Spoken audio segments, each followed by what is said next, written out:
MLA কিন্তু ছেড়ে কথা বলবে না। কেন বে, ওর কি মরার ভয় নেই নাকি? একবার মেরেছি আবার মারবো। ওই এমএলএ চাইলে তো আরো অনেক বিয়ে করতে পারে, আমি বৌদিকে বিয়ে করলে কি হবে? তা হলেও ওই এমএলএ বিকাশ দত্ত বুঝলি তো, পাকান বেগমকে ছাড়বে, ওর পাকানে চুমু খায়। ওই এমএলএ কথা বাদ দে তো, ওর ঢ্যামনা এখন হসপিটালে পড়ে আছে। তুই যা ভালো বুঝবি তাই কর। কালো কুকুর, তুই শুধু আমার পাশে গেলে মাঝে সেরকম থাকিস তাহলেই হবে, আমি আর কিছু দরকার নেই। আমি তো থাকবোই, আমি কি ছেড়ে চোখে যেতে পারি? তাহলে অত টেনশন কিসে, চিন্তা করিস না। বৌদি তুমি কোনো টেনশন করো না, তোমাকে একবার নিয়ে পালিয়েছিলাম, আবার নিয়ে পালাবো। আর নিয়ে যখন পালাবো, গিয়ে তো খাটের উপর তোমার পালিশ করবোই। সেটা তো করবি, সেটা সামনে বলার কি দরকার রে? কালো কুকুর, তুই আমার সঙ্গে থাকতে পারিস, তুই আমার এখনো চিনিস নি রে। এই যা বৌদি না, এটা সব আগে থেকে বলে দেওয়া ভালো। ঠিক আছে বল, যা বলা তুই বল। হ্যাঁ তো বৌদি, যেটা বলছিলাম আমি, তোমাকে নিয়ে পালাবো, ঘর সংসার করবো, আমাদের একটা ছেলে হবে, আর সেই ছেলে আমাকে আব্বা বলবে। আমাদের একবার পোলা হয়ে গেলে তো এমএলএ বিকাশ দত্ত তখন তোমার কিচ্ছু করতে পারবে না। আর যদি এমএলএ বিকাশ দত্ত তার আগে জানতে পেরে যায়? যদি জানতে পেরে যায়, তাহলে এখন ওর বুকে গুলি মেরেছি, পরে এবার পুমাতে গুলি মেরে দেবো। ও সারা পুমা ধরে জলদি জলদি মরে যাবে। বাবা রে, এত কঠিন শাস্তি দিবি? ওই হারামজাদা এমএলএ আমার সাথে কি না করেছে, তা আমি ওর সাথে এইটুকু কাজ করতে পারবো না? তুই তো বহুত ঢ্যামনা আছিস রে। চুপ রে, ঢ্যামনা শালা। হ্যাঁ তো যেটা বলছিলাম বৌদি, তোমায় তুমি একদম টেনশন করবে না। হ্যাঁ, চিন্তা তো হচ্ছে ওই এমএলএ বিকাশ দত্ত এলে আমাকে আবার ছাড়বে না গো। তুমি সত্যি বলছো এমএলএ বিকাশ দত্ত বেঁচে আছে এখনো? এই ফুটো সত্যি বলছে রে, আমিও শুনেছি ও এখন হসপিটালে আছে। তুই এতক্ষণ আমাকে বলিসনি কেন তাহলে? বলো করে আর বলা হয়নি। ঢ্যামনা শালা, তা বলবি কেন? বৌদি তুমি চিন্তা করো না, আমি আজ থেকেই প্ল্যান করছি কিভাবে তোমাকে নিয়ে পালাবো। সত্যি বলছো তো ফুটো? তোমাকে কোনোদিন মিথ্যে কথা বলিনি আর বলবো না, সত্যিকারে বলছি, আমি তোমাকে নিয়ে পালাবো। বেশ ঠিক আছে, আমি তোমার কথা বিশ্বাস করলাম। আমি এখন আসি, কালকে আসবো কেমন? তুমি কালকে এসে আমায় একটু করো তো। আমি এখন বাড়ি যাচ্ছি, কাল এলে দেখা যাবে। কালকে তাহলে কখন আসবে? ওই সন্ধ্যাবেলা 6টা 6:30 নাগাদ। ঠিক আছে আমার পাকান বেগম, যাও। বুঝলি কালো কুকুর? হ্যাঁ বল। এইসব বৌদিকে যদি পকাপক না করতে পারি তো জীবনটা তো বৃথাই আমার। আমার কোনো মান ইজ্জত থাকবে না বে। তা হলো ওর এমএলএ বিকাশ দত্ত ও ছেড়ে কথা বলবে নাকি জানতে পারলে? বিকাশ দত্ত গুষ্টি মারি ধরা। দেখো গিন্নি, আমি গরিব হলেও কিন্তু আমার একটা মান সম্মান আছে। আমি চাই না আমার মেয়ে ওখানে বিধবা মতো পড়ে থাকুক। তোমার যখন অত চিন্তা, তাহলে তো একটা ভালো দেখে ছেলে একটা বিয়ে দিতে পারো। তুমি কি বলতে চাইছো গিন্নি? আমি কি ওর জন্য এটা চিন্তা করছি না? তোমাকে যতটুকু বলা আছে তুমি ততটুকুই করবে, আমার মুখের উপর একদম কথা বলবে না। আমার ওই মেয়েটা যদি এখন দুর্ঘটনা করে ঘটিয়ে ফেলে, তাহলে আমি সমাজে কি করে মুখ দেখাবো বলতে পারো? দুর্ঘটনা ঘটিয়ে দেবে, ওই জন্য তো বলছি একটা ছেলে দেখে ও একটা বিয়ে দিয়ে দাও। ছেলে দেখছি আমি, ভালো ছেলে পেলে ওর আবার বিয়ে দেবো আমি। আয় তুই আয়, কোথায় গেছিলি তুই? উঠে কি হলো রে, মুখ বন্ধ করিস কেন? কোথায় গেছিলি তুই, বলতে পারছিস না? তোর বাবা এখানে চিল্লাচ্ছে। মা, তোমরা কি আমাকে নিজেদের উপর বোঝ মনে করো নাকি? তুই ওরকম কথা কেন বলছিস? তুই তো আমারই মেয়ে, বল তুই তো তোমার চিন্তা হবে। তোমার যখন অতই চিন্তা আমাকে নিয়ে, তাহলে আমাকে ঘরের মধ্যে তালা বন্ধ করে রেখে দিতে পারো। না রে মা, না, আমরা এরকম ভাবে তোকে বলতে চাইনি। যতই হোক তুই তো আমার একমাত্র মেয়ে, আর যদি তোর একটা কিছু হয়ে যায় তাহলে আমি কি করে লোকের সামনে দাঁড়াবো বলতে পারিস তুই? বাবা, আমি তোমার মেয়ে, আমি কখনোই চাইবো না তোমার মাথা নিচু হোক সমাজের সামনে। এইটুকু বিশ্বাস তো তুমি আমায় করতেই পারো। বেশ রে মা, আমি তোর কথাই শুনলাম। আমি এই 1 সপ্তাহের মধ্যে তোর জন্য একটা নতুন ছেলে দেখছি, তোর বিয়ের ব্যবস্থা করব। তুই এমন কিছু করিস না মা, যাতে আমি মাথা ঠুকে মরে যাই। বাবা, তোমরা এসব কথা কেন বলছো?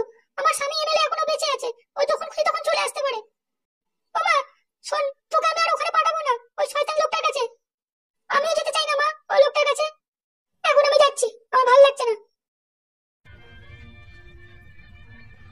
তুমি কি তোমার মেয়ের কথাবার্তা শুনে কিছু বুঝলে?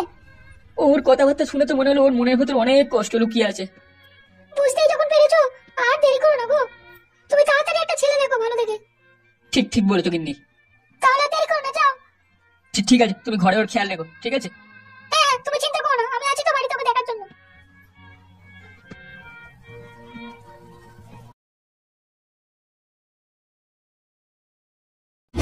এমএলএ সাহেব, আমার যে কি আনন্দ হচ্ছে আপনাকে দেখে, কি আর বলবো। তো খেলামু মারাতে হবে না, যা 2 বোতল ইংলিশ মদ আর একটু চিকেন কষা নিয়ে আয়, অনেকদিন খাইনি। সালা হসপিটালে ডাক্তারের ওষুধ খেয়ে খেয়ে আমার জীবনটা শেষ হয়ে গেল। সে কি, আপনি বাড়ি যাবেন না? আপনার বউ তো আপনাদের অপেক্ষা করছে। বউয়ের গার্মেন্ট তোকে যেটা বলি সেটা করবে।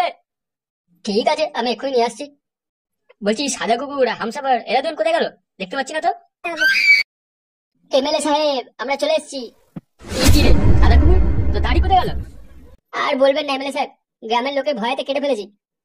ভয় মানে? কার ভয়? কে তোদের ভয় দেখিয়েছে? হ্যাঁ এমএলএ সাহেব, আপনি চলে যাওয়ার পর গ্রামের লোকেরা আমাদেরকে বাঁচা দুষ্কর করে দিয়েছিল। রাত দিন আমাদের এখানে খুঁজে বেড়াচ্ছে কখন কেলাবে হাতের উপরে। ওই ভয়তেই সাদা কুকুর নিজে দাড়ি কেটে ফেলেছে, আমিও নিজে বাড়ি চলে গেছিলাম। তোদের আর ভয় পাওয়ার দরকার নেই, আমি চলে এসেছি, বুঝলি তো? ঠিক আছে বড় ভাই। বাগেরপুর কি বলেন এমএলএ সাহেব? ওই ফুটো ছুড়ে বাচ্চা কি খবর? ওদের তখন পোয়া বাড়ো নাচানাচি করছে, ভেবেছে আপনাকে মেরে দিয়েছে। শালা কুকুর হামসাবার, তোরা শুনে রাখ, ওই কালো কুকুরকে আমার চাই। ওই সরে বাচ্চা আমার বুকে গুলিটা মেরেছে প্রথম। আপনি চিন্তা করবেন না বড় ভাই, আমরা ওকে খুঁজে বের করবোই। তুই শালা কুকুর হামসাবার আর বাঘে পুটি, তোরাই হবে আমার ডান হাত বাঁ হাত। এই গ্রামের লোকের বুকে আগের ভয়টা ফিরিয়ে আনতে হবে, বুঝিয়ে দিতে হবে যে এমএলএ বেকার দত্ত ফিরে এসেছে। এমএলএ সাহেব বলছিলাম আমার 4 লাখ টাকাটা ব্যাপারটা কি হলো? 4 লাখ টাকা নেবে? এর তো বলি ছোড়া, তুই মারতে পেরেছিস ওদেরকে? ফুটোকে মারতে পেরেছিস? এবার পাক্কা শিওর আমি মেরেই দেবো ওদের। তুমি বাল ছিড়বে? হাফগান কি খবর রে? সে জানি না, সে নিজের ঘরে পালিয়েছে। ও কোথাও পালায়নি, ভেবেছে যে আমি মারা গেছি, হয়তো নিজের বাড়িতে গেছে। এমএলএ সাহেব তাহলে এরপর আমাদের কি করতে হবে? যা বলবো তাই করবি। এখন আপাতত 2 বোতল ইংলিশ মদ আনতে দিয়েছি আর একটু চিকেন কষা আনতে দিয়েছি, বসে বসে খাবো। চা। হ্যাঁ এমএলএ সাহেব আমি যাচ্ছি, এক্ষুনি আসছি। একবার বাড়ি থেকে ঘুরে আসতে হবে বুঝলি তো, তোর বৌদিকে দেখে আসতে হবে কি খবর। এই মনে ছিল হামসাবার, বৌদি আবার এমএলএ সাহেবকে বলে দেবে না তো আমার কথা যে আমি যৌবন জ্বালা ম্যাডামে রয়েছি? না না তুই ভয় পাস না। কি বলছিস কেন গুজু গুজু? না কিছু না, ওই বৌদি কাঁদতে কাঁদতে গিয়ে শরীরটা খারাপ করে ফেলেছে, বলছে আমার স্বামী চলে গেল, আমার স্বামী চলে গেল, আমি বিধবা হয়ে গেলাম, আমার কি হবে। রাত দিন আপনার জন্য খুব মন খারাপ করছিল বৌদি। তা তো করবেই। আপনি একবার বাড়ি থেকে ঘুরে আসতে পারেন তো? হ্যাঁ যাবো, আগে ইংলিশ মদটা খেয়ে নি তারপর যাবো। ভাই টেনশনে পড়ে গেলাম তো রে, আমার বাপ আর শাশুড়িটাকে নিয়ে। ওরা সারা পাকান ব্যায়ামকে কিছুই মেনে নেবে না আমার বউ হিসেবে। তুই তো পাকান ম্যাডামকে বলেছি যে তুই বিয়ে করবি, এবার তাহলে কি হবে? বিয়ে তো করবো, কি ভেবেছিস তুই বিয়ে করবো না? আমি ঢুকেছে না, আমার শাশুড়ি শুনুক কেন শুনুক আমার কথা। আমার মন বলছে তুই তোর বাপের সাথে পারবি না, তুই তোর শাশুড়ির সাথেও পারবি না।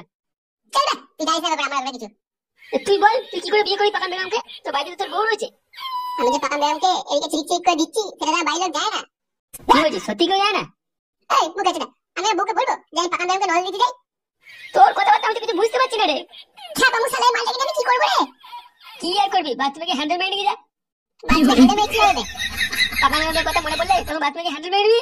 আমি হচ্ছে আমার বন্ধু, না আমার অ্যাক্সিডেন্ট করার প্ল্যান করছিস তুই? বন্ধু বলেই তো তোকে এত কথা বলছি রে। আরে ফুটো, কি ব্যাপার তোরা তুই এখানে কি করছিস? কি ব্যাপার তোরা ভাই, তুমি কি দাঁড়িয়ে আমাদের কথা শুনছিলে? ওই, কিছু শুনিনি তো, আমি তো এসে দেখলাম শুধু। তাই তুমি দেখলে শুধু, কিছু শোনোনি?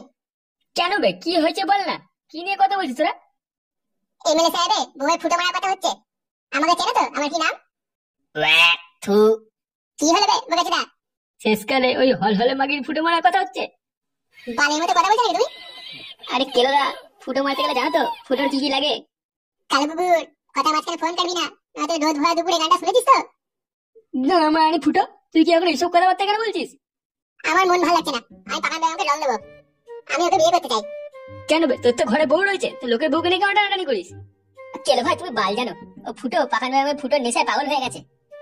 হ্যাঁ রে ফুটো, ও সত্যি বলছে কালো কুকুর? হ্যাঁ আমি ভাবছি পাকান ব্যায়ামকে নিয়ে আমি পালাবো এখান থেকে আবার। পালিয়ে যাবে বলে পালিয়ে যাবি নাকি? তোর কাছে আছে টাকা পয়সা কিছু আছে, নিয়ে খাওয়াবি কি পালিয়ে? কেন তোর বাপের পকেট মেরে না? আইডিয়াটা খারাপ দাওনি, কিন্তু আব্বা পকেটে থাকে কি, মানে 200-300 টাকা পড়ে থাকে, ওটা আমার কি হবে? কিছু হবে না। তোর মায়ের কি তোর বউয়ের সোনা দানা ঘরের মধ্যে কিছু নেই? ওগুলো নিয়ে পালা না, 1-2 ভরি হলেই হয়ে যাবে বুঝলি। পাকান ব্যায়ামে কি পাকানটা তোর খুবই পছন্দ নাকি রে? ঠিকই বলেছিস কালো কুকুর, বুঝলি পাকান ব্যায়ামকে নিয়ে পালাবো, সোনা দানা যা ঘরে আছে সব নিয়ে চলে যাবো। বা আমরা তো একা হয়ে যাবো রে তুই না থাকলে। আরে ও তো আবার পাকান ব্যায়াম ওকে ছেড়ে চলে যাবো, আবার তখন চলে আসবে তো। তাহলে কি বলছিস, তুই সত্যি পাকান ব্যায়াম পালাবি? হ্যাঁ ওকে নিয়ে পালাবো মা। তুই কোথায় যাবি না যাবি কিছু ঠিক করেছিস? আমার একটা কাজ করবি কালো কুকুর, বল। পাকান ব্যায়াম তো আজকে আমার সাথে দেখা করতে হবে, তাহলে ওকে সব ফাইনাল বলে দিই নাকি? হ্যাঁ অবশ্যই সব বলে দে। ফুটো শোন, হ্যাঁ বলো। যখন পাকান ব্যায়ামকে নিয়ে যাবি একটু সাবধানে যাস, দেখিস কেউ না দেখতে পায় যেন, তো বাড়ির লোক জানতে পারলে আবার এক কীর্তি শুরু করবে।